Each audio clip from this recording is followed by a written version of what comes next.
هل فعلا يرتبط النجم العالمي فرنش مونتانا بالشيخة مهرة بنت محمد بن راشد آل مكتوم؟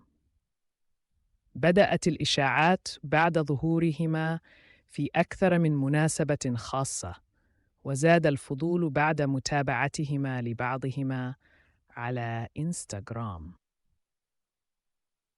فرنش مونتانا مغني الراب المعروف بعلاقاته المثيرة لم يؤكد أي شيء.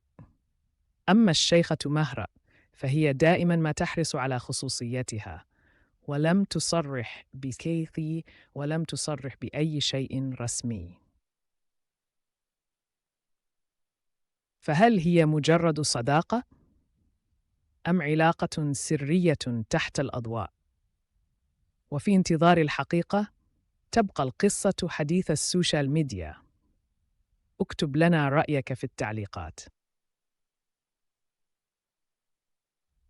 هل تعتقد أن العلاقة حقيقية؟